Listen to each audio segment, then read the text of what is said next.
Ciao ragazzi, qui è Marchettino e oggi andiamo a divertirci con la BMW M2.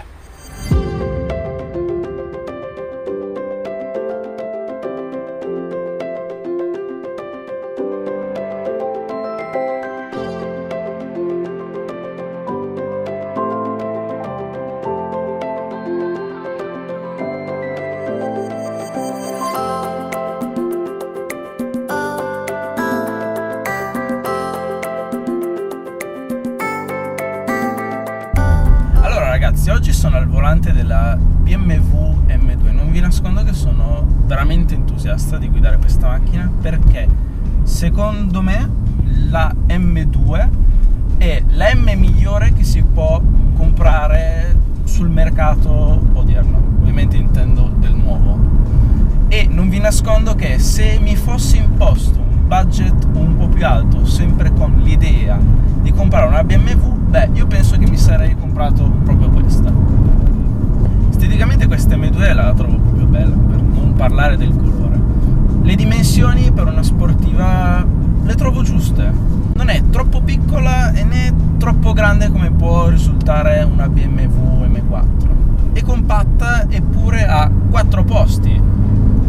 4 posti che reputo veri, perché dietro ci si può stare senza troppi problemi. E anche come cavalleria, io ho già provato la BMW M4 e vi posso dire che la trovo un po' esagerata come macchina, la trovo già impegnativa perché ha molti cavalli e coppie che fa fatica a scaricare, mentre questa M2 possiamo definirla un po' più civile e sfruttabile. Infatti davanti a noi abbiamo un 3000 6 cilindri in linea turbo che è in grado di erogare 370 cavalli e 465 Nm di coppia che hanno più o meno questo sound.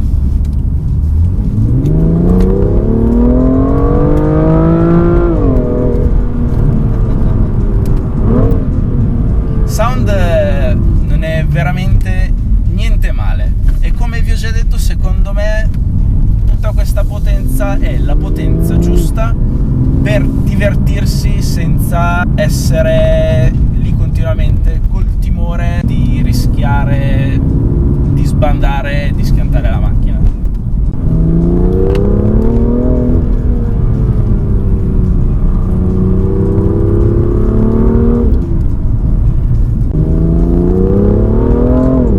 Ovvio che comunque stiamo parlando di una trazione posteriore con quasi 400 cavalli, bisogna prestare attenzione ugualmente, però devo dire che rispetto a un M4 secondo me ci si diverte di più con una macchina così.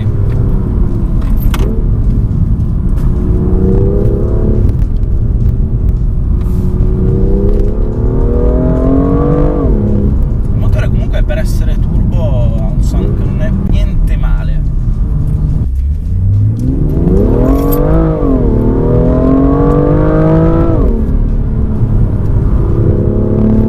Schiacciando a fondo sul pedale dell'acceleratore si avverte un attimo di turbo lag tra la risposta dell'acceleratore e quella del motore, però questi 465 Nm di coppia si sentono tutti, ti schiacciano al sedile e il motore tira molto bene fino a 7000 giri.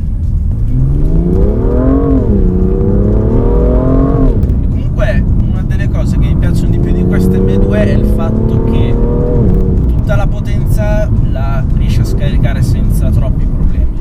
Rispetto già a un M4 con i controlli accesi si sente l'elettronica che continuamente entra e taglia potenza, e se staccate tutti i controlli dovete avere veramente un bel manico perché è una macchina che sgomma tutto il tempo.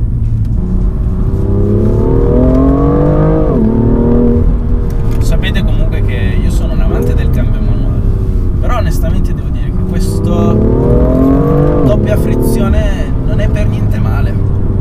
Le cambiate sono immediate e ad ogni cambiata si sente il calcio dietro la schiena, non è una cambiata piatta. Nel complesso devo dire che è un ottimo cambio. Ovviamente una cosa che mi piace anche di questa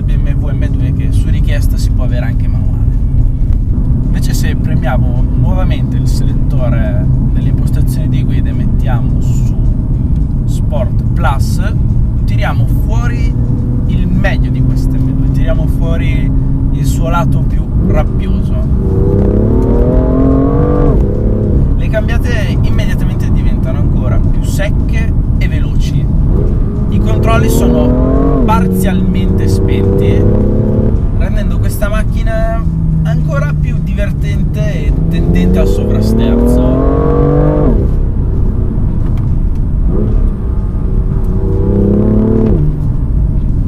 Mi piace molto anche lo sterzo di questa M2 perché lo trovo non solo molto preciso e accurato, ma anche molto comunicativo. In quel misto stretto, guidando coi controlli parzialmente spenti, avevo perfettamente l'idea di quello che stavano facendo le gomme anteriori, ma avevo anche la perfetta percezione dell'aderenza delle gomme posteriori.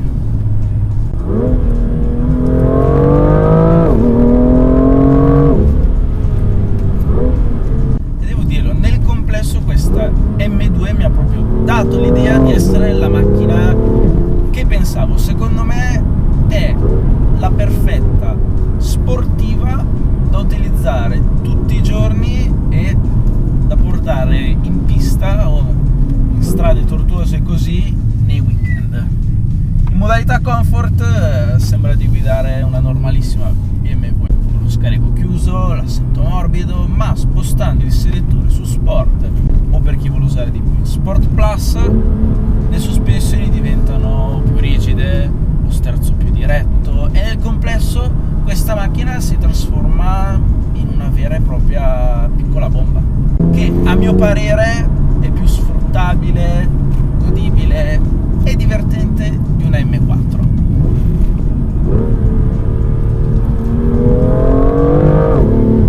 E vi ricordo che comunque anche su questa M2 le prestazioni sono di tutto rispetto.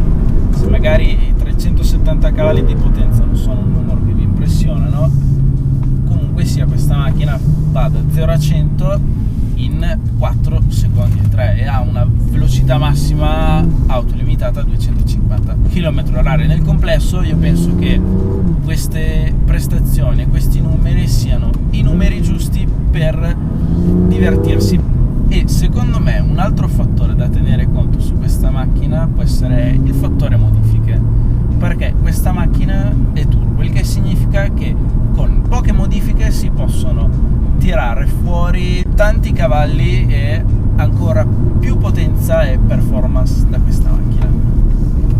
Basti pensare che già, secondo me, un M2 completamente di serie, secondo me, è più che sufficiente per divertirsi. Già questa macchina, in termini di prestazioni, è molto simile alla mia M3. Non oso immaginare un M2 con scarico completo e rimappa della centralina. Una macchina che usata si può comprare a partire da 45.000 euro ed è obiettivamente una macchina che ha tanto potenziale. Quindi io penso che a questo punto del video avete capito che questa BMW M2 mi piace veramente tanto. E dopo aver fatto il teppista su per le montagne in Sport Plus ho rimesso in comfort in città e come per magia ecco la doppia anima dell'M2. Da una macchina tranquilla che può essere utilizzata tutti i giorni premendo un bottone diventa una sportiva assolutamente divertente ed entusiasmante da guidare. Io ringrazio Alex, il proprietario di questa M2 con appena 2 settimane di vita e 1000 km. Praticamente abbiamo finito il rodaggio come si deve. Ragazzi, se vi è piaciuto questo video mettete like, iscrivetevi al canale se non l'avete ancora fatto e come sempre grazie per la visione. Ciao!